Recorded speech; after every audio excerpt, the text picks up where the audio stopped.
नमस्कार. आजची आपली गोष्ट आहे भारताच्या अन्नदात्याची. ही गोष्ट फक्त संघर्षाची नाही तर बदलाची आहे आणि अभिमानाची सुद्धा आहे. हो, आपण बोलतोय राष्ट्रीय शेतकरी दिवसाबद्दल, म्हणजेच किसान दिवसाविषयी. चला तर मग सुरू करूया हा प्रवास. एक वाक्य पण किती महत्वाचं आहे पहा. जोपर्यंत शेतकरी समृद्ध होत नाही तोपर्यंत भारत शक्तिशाली होऊ शकत नाही. चौधरी चरण सिंह यांचे हे शब्द. खरतर यातच सगळं सार आलंय. हे वाक्य आपल्याला सतत आठवण करून देत राहतं की देशाची खरी ताकद ना ती मातीत राबणाऱ्या आपल्या शेतकऱ्याच्याच हातात आहे. तर या कथेची सुरुवात होते थेट इतिहासाच्या पानांमधून. बघा, भारतीय शेतकऱ्याचा संघर्ष हा काही आजचा किंवा कालचा नाहीये. नाही, त्याची मुळं खूप खोलवर गेली आहेत, अगदी इंग्रजांच्या राजवटीपर्यंत. अन्नदाता म्हणजे अन्न देणारा, किती मोठं आणि आदराचं नाव आहे नाही का?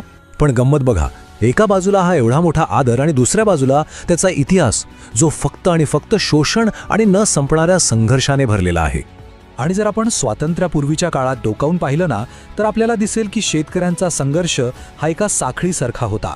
1859चा नील विद्रोह घ्या किंवा मग गांधीजींचा चंपारण सत्याग्रह, अगदी 1928च्या बारडोली सत्याग्रहापर्यंत ही सगळी आंदोलनं म्हणजे भारताच्या स्वातंत्र्याच्या मोठ्या लढाईचाच एक अविभाज्य भाग होते.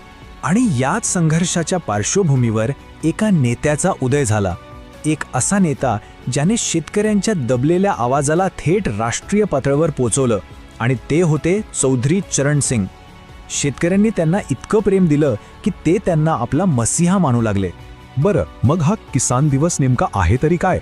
तर हा दिवस दरवर्षी 23 डिसेंबरला साजरा केला जातो. का? कारण हाच दिवस आहे भारताचे 5वे पंतप्रधान चौधरी चरण सिंग यांचा जन्मदिवस.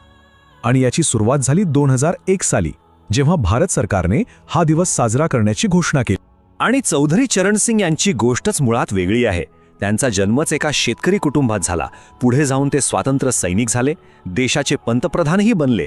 पण एक गोष्ट कधीच नाही बदलली, त्यांच्या विचारांच्या केंद्रस्थानी नेहमीच गाव आणि शेतकरीच राहिले. आणि म्हणूनच त्यांच्या या कार्याचा गौरव म्हणून 2024मध्ये त्यांना भारतरत्न पुरस्काराने सन्मानित करण्यात आलं. चला तर मग आता त्या बदलांबद्दल बोलूया जे चौधरी चरण सिंग यांनी घडवून आणले. आणि हे काही साधेसुधे बदल नव्हते. हे असे बदल होते ज्यांनी भारताच्या कृषी व्यवस्थेचा चेहराच अक्षरशः बदलून टाकला. तर त्यांच्या कामाचे 4 मुख्य स्तंभ होते. सगळ्यात पहिला आणि महत्त्वाचा, जमीनदारी निर्मूलन. या एका कायद्याने शेतकऱ्यांना जमीनदारांच्या पिढ्यानपिढ्यांच्या शोषणातून मुक्त केलं आणि जमिनीचा खरा मालक बनवलं. दुसरा होता चकबंदी. म्हणजे काय, तर शेतकऱ्याची इथे तिथे विखुरलेली जमीन एकत्र आणायची, जेणेकरून शेती करणं सोपं होईल. तिसरं म्हणजे पटवारी राज संपवलं, म्हणजे जमिनीच्या नोंदीतला भ्रष्टाचारच मुळापासून उपटून काढला. आणि चौथा स्तंभ होता नाबार्डची संकल्पना. शेतकऱ्यांना सहज कर्ज मिळावं यासाठी एक स्वतंत्र बँक. खरं सांगायचं तर हे निर्णय म्हणजे क्रांतीच होती. आता बघा, चौधरी चरण सिंग यांचा वारसा आणि त्यानंतर आलेली हरित क्रांती, यामुळे चित्र नक्कीच बदललं. पण आज आपण जेव्हा 21व्या शतकात उभे आहोत तेव्हा शेतकऱ्यांसमोरची आव्हानं नवीन आहेत, पण तो जो मूळ संघर्ष आहे ना, तो तसाच आहे. इथे आपल्याला गेल्या 70 वर्षांचा शेती धोरणांचा प्रवास अगदी स्पष्ट दिसतो. सुरुवातीला म्हणजे 1950-60च्या दशकात सगळा भर होता जमीन सुधारणांवर. मग आलं हरित क्रांतीचं दशक, जिथे उत्पादन वाढवण्यावर लक्ष केंद्रित केलं गेलं. त्यानंतरच्या काळात संस्थात्मक कर्ज पुरवठा महत्त्वाचा ठरला. आणि आज आपण बोलतोय उत्पन्न सुरक्षितेबद्दल, डिजिटल तंत्रज्ञानाबद्दल. प्रवास किती बदललाय बघा. म्हणजे मुद्दा हा आहे की आजची लढाई वेगळी आहे. ती आहे हवामान बदलाशी, MSPच्या कायदेशीर हमीसाठी आणि डिजिटल बाजारपेठेत टिकून राहण्यासाठी.